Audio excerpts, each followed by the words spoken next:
Hi, we're Pete and Deb Lincoln. We live in Lunenburg, which is some 30 miles away from Westboro, but I want to say from 86 to 96, when this place was open, we frequented as much as we possibly could. We've been told, although we weren't after such a thing, that we held the record for the most appearances there, and I think we probably hold the record for the most people we brought there.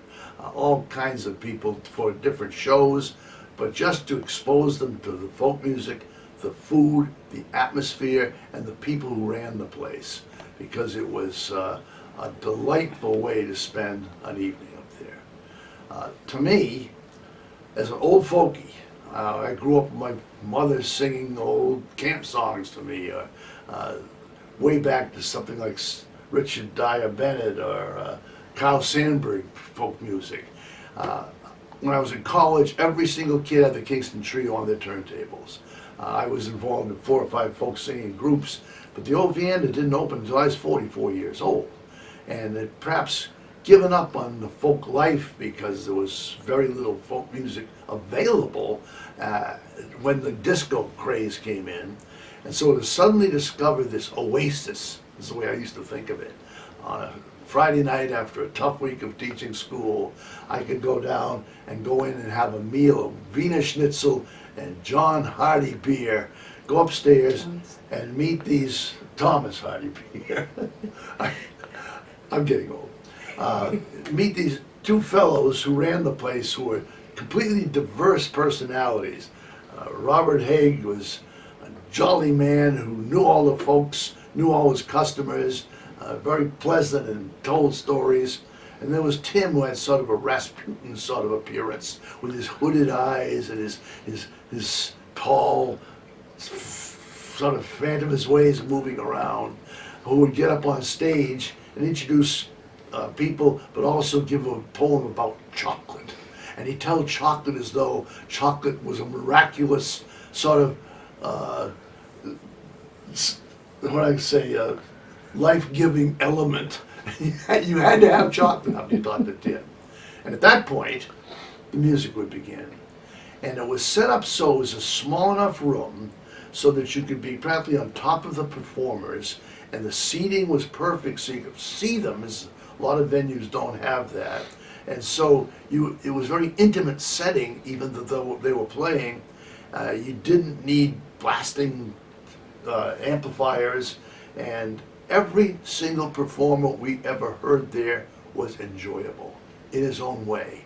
Some of them were rock-ish, some were folkish, some were quiet, some were profound, some were very, very comic, and they engaged the audiences in a way that most folk venues didn't.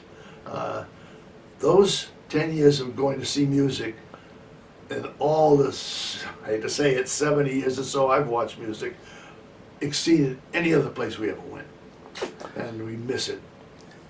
Deb, we were part of an open mic series that gave the rise and the growth and the platform for a lot of folks who now are selling out venues. Do you remember seeing some of those folks, or who do you remember seeing? Oh, the open mics were outstanding, and I just want to give credit to you and Tim for finding these wonderful, wonderful people. Such a great platform for them to begin. I especially remember Jeff Bartley, who my singing group opened for him at another coffee house later on. That was really exciting. I remember Diane Ziegler. Diane Ziegler, Yeah. yeah, she was great.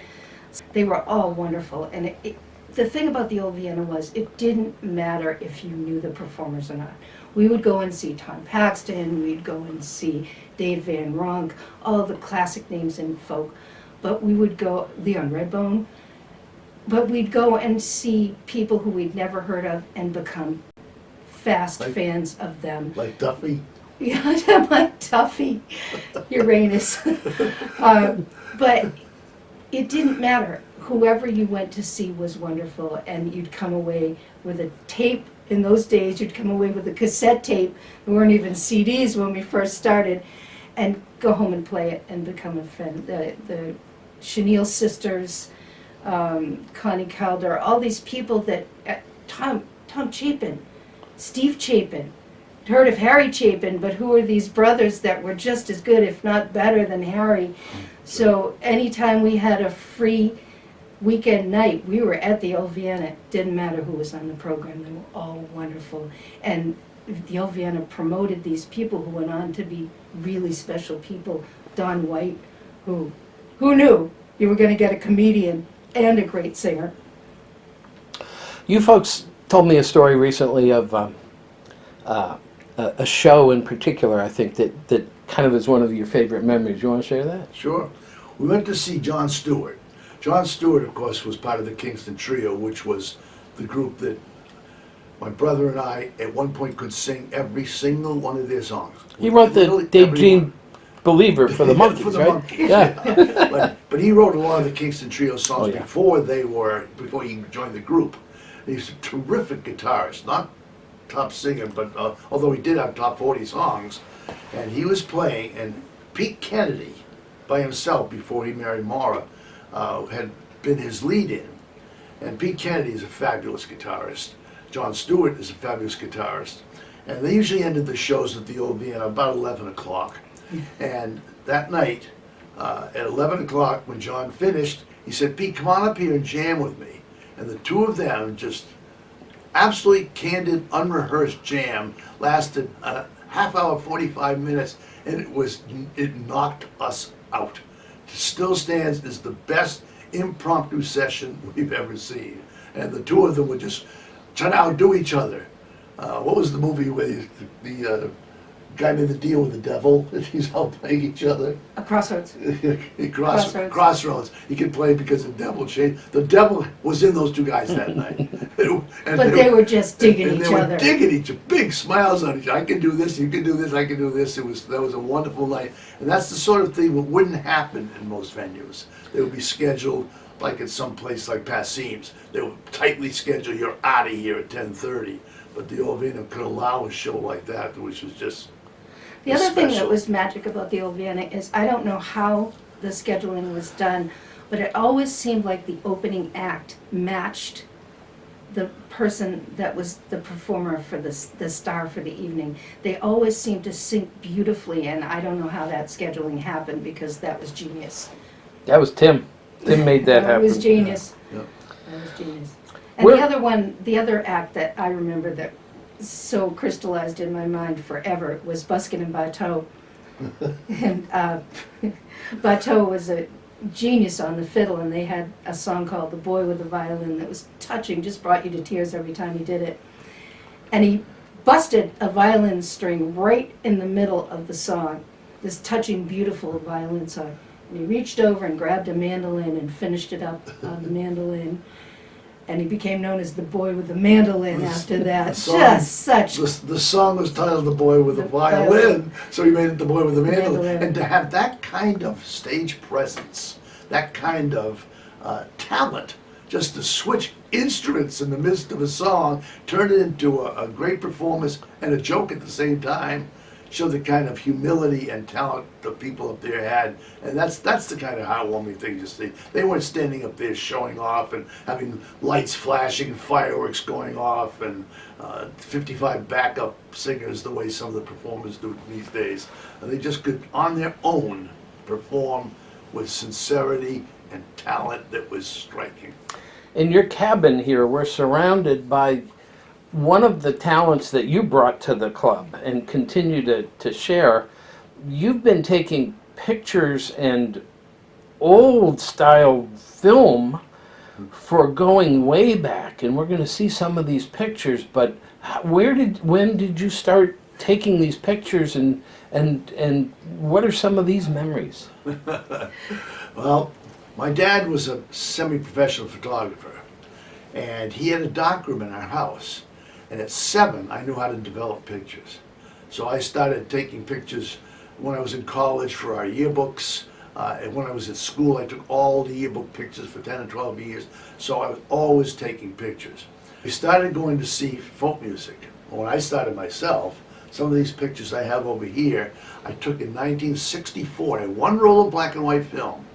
I took 20 pictures there, and about 15 of them are classics. It's Odetta and Pete Seeger and Joan Baez and Doc Watson and Dave Van Ronk.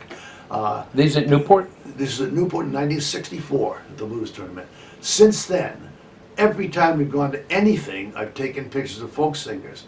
And the deal was, when we got married, I would take the picture, blow it up, and the next time we saw the performer, Deb would go see him and have it sign it. She could talk to the Queen, it doesn't bother her. I'm a little shy about that. And as we wrote in our book, the only person that ever gave her any trouble was Pete Seeger. And interestingly, when we took that, we discovered that Pete Seeger had stage fright. You wouldn't think so. Oh, huh. But he had to psych himself up and prepare to go on stage. And when she approached him with a picture that I think was a delightful picture I took in '64, he said, no, I can't sign it. And his wife came over and said, Pete, come on, sign it for her. But a lot of the performers are glad to. And a few of them have been used in their CD covers or tape covers. But it's become, as you can see, a hobby and something that is a way of keeping. We like to think when we walk in this room, they're all singing to us at once. And look at them and hear them all. Some of them passed away, but I can look up and see that picture right now of Peter Kane and Bill Morrissey and think, what a couple of great guys. And I've got them, they're here. The thing I'd like to share about folk music is that folk music, not necessarily singer-songwriter music, but folk music transcends generations. In fact, many of the songs that are sung now are 200-300 years old, variations of them. And it's a type of music that doesn't age, it doesn't divide the generations. If anything, it can unite them. Go to a camp sometimes, listen to camp songs. Those songs have been around generation after generation. That's folk music. It's not someone who has honed some particular skill only for the cognoscenti to really appreciate. Something like the incredible string band, you have to be educated to really understand the nuances of it. But basic folk music is people from the folk. And the folk don't have any generation, they're generational.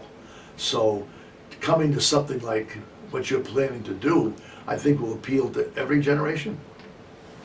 What I would say is that if you had been to the Old Vienna, you know what we lost.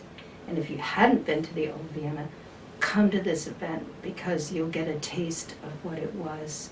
And it was so special, it's not ever to be missed. That's right, and never to be duplicated because I've been going to folk venues, still do. We were one yesterday, and it's never been duplicated. There's something about the whole atmosphere there. The food, eating is important, and most of the places either had no food or just junk food. This place is a great restaurant and a great warming. It was almost like going to someone's home and we're going to go see Robert as well as the music. And if the Old Vienna can live on through this event, that's awesome. Please come.